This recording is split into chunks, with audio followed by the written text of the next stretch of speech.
Here. Drop back.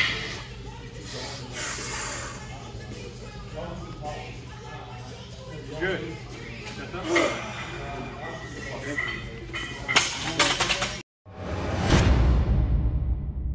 What's going on, Not So Super Crew? Welcome to the channel. I wanted to record this video a couple of days ago because I actually got done with the program on June 30th, but unfortunately right after I got done with the program, I don't know if you guys can hear, I'm still a little bit sick, but my CNS just completely crashed after 30 days of nonstop going to the gym, so I took a couple of days off. As a lot of you guys may know, if you follow me on Instagram or any other form of social media, for the past 30 days I've been attempting a program that I just now completed called the Squat Everyday program. So today I'm going to go over my experience with that. I'm going to go over what the program is and who I think it's for and who I think it's not for, and then I'm going to cover my personal experience with it and kind of my trials and tribulations, my diet, my nutrition, how I felt throughout it, and the results that I got from the program. And also stick around to the end of the video to see my complete transformation and some of the best lifts that I had during the program. So first of all, what is the Squat Everyday program?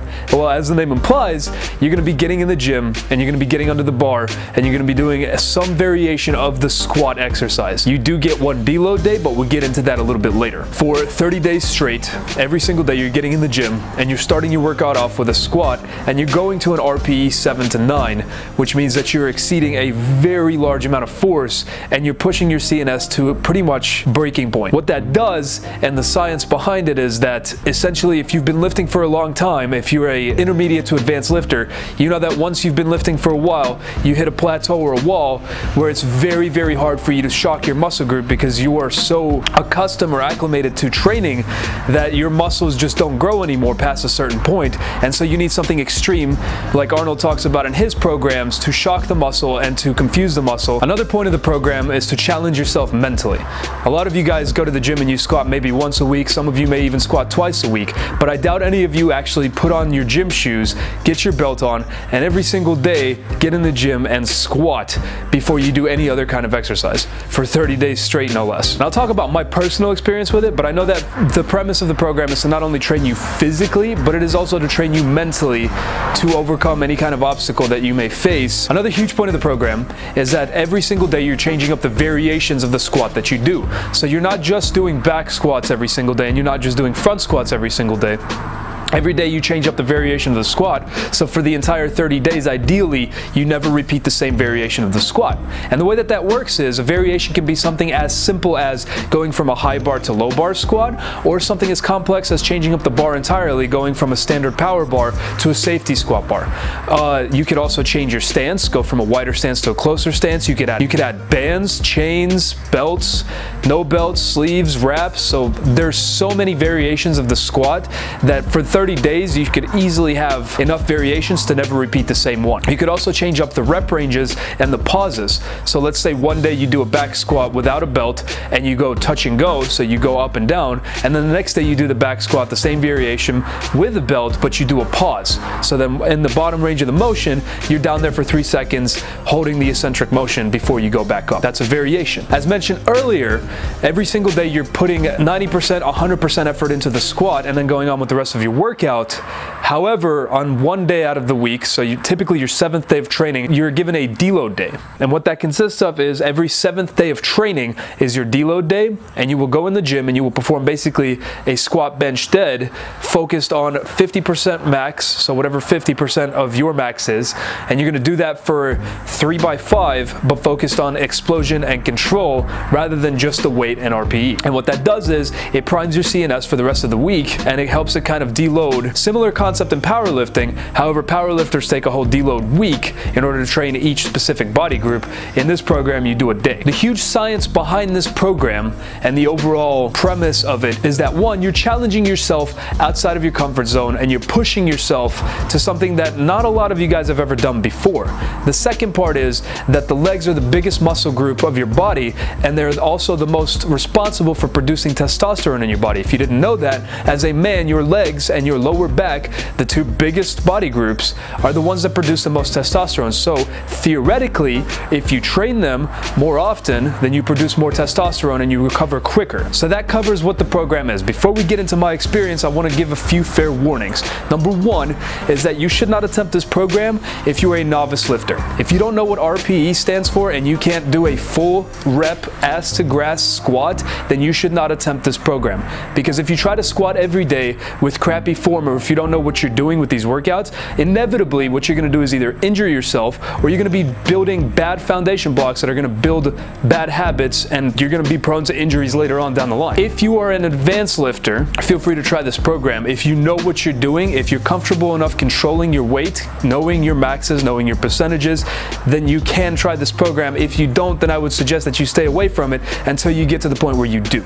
As a novice lifter, I would not recommend pushing that amount of strain on your central nervous system, because there's no need for it, because you haven't found a way to hit that plateau yet naturally in order to try something this drastic or this extreme, because this program does take a lot on your body, on your central nervous system, and mentally it fatigues the hell out of you having to push yourself every single day for 30 days to go into the gym. And this is the second time that I've done this program. To get into my experience with it, I started off with a body weight of 188 pounds. My maxes were as follows. My bench max was 275, my deadlift max was 440, and my squat max was 385. At the end of the program, I ended up weighing 199.4 pounds, and I actually got leaner, which you guys will see in the transformation at the end of this video. My bench unfortunately didn't jump up. It stayed at 275, but there's not a lot of upper body work. I was more focused on lower body work. My deadlift max jumped up 15 pounds to 455, and I hit 405 for an easy single and attempted 420, but failed. However, that 405 moved way faster than the first one that I ever attempted. As I mentioned earlier, I have done the program once before when I was stationed in DC as a Marine, and I noticed tremendous results from it just from doing it the first time around. So this time I was hitting a plateau and I was unable to get in the gym and to motivate myself, so I thought I'd do something to shock myself and to get a little bit extra training in, while also pushing myself mentally to push past some of these limitations that I've had for myself. The first week of the program is always the worst. It's the program that, unlike any other, pushes you to the utmost extreme. So the first 3 days, you are literally miserable. You're squatting and you're sore, you're tight everywhere, you have to warm up for at least half an hour. No amount of caffeine or pre-workout will help you out. No amount of sniffing ammonia and getting slapped on the back will make you any more motivated to get back under that bar. You just want to get in and get out as fast as you can, but that's the point of it. If you stick with it past those 3 days, it does get easier as time goes on. With this program, the more that you do it, the more that I find myself actually looking forward going back into the gym and getting under the bar and squatting and training my legs. As far as my nutrition goes, for the most part, it was pretty controlled. So every week I would increase my calories as my weight increased, but my breakfasts, my lunches, my post-workouts were pretty consistent. I tracked my calories to almost exact numbers, but not quite exact numbers, because there's no need for me to get competition ready. I only track my calories whenever I'm specifically training for something. With this, I was just kind of doing it for myself, so I was winging it. But I will tell you that you do need to eat a lot, specifically carbs and protein. You definitely need to fuel up. If you're going to try this program, you're going to need the energy in the gym every single day, because you're going to be miserable enough as it is. And if you're not a good eater, which at some points I was not, you have to force feed yourself in order to get back in the gym and perform at the utmost levels. On to the good parts. During the program, I broke multiple of my best records so far. As far as my squat, I set a new rep PR with 315, and I hit that for 12. My previous was 8, so I smashed that by 4, and then 365 I could only hit for 3, and that was in my prime powerlifting training days, and I was able to hit that for 5 no problem on this program. Even after squatting every day with my CNS completely fatigued and tired all the time and grumpy, I was still able to hit the numbers that I was chasing for so long just off of this program alone for 30 days. So that's pretty much it, guys. That's my experience with the program. That's what the program is. I've given you my recommendations, the pros and the cons. So if you're looking forward to attempting the program, there's many different variations of the Squat Everyday program. I specifically use Corey Gregory's, but I put my own twists and turns into it. But I will link Corey Gregory's down in the description below, as well as all the equipment that I use for the program that helped me out. My pre-workout, my belt, my shoes, everything that I use that kind of helped me out and helped me succeed in this program. I'll link it all down in the description below. If you guys have any questions, typically I post all this kind of stuff on Instagram. Feel free to ask me there, and you can see all of the workouts as I went through them and the progression of the squat that I did. So now the moment that you guys have all been waiting for. Here's a compilation of my best lift, the squats that I did throughout the program, and here is the transformation pictures of the before and after. If you guys like what you see, as always, go ahead and like, comment, subscribe. You know the drill. And if you don't, go ahead and tell a friend.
For me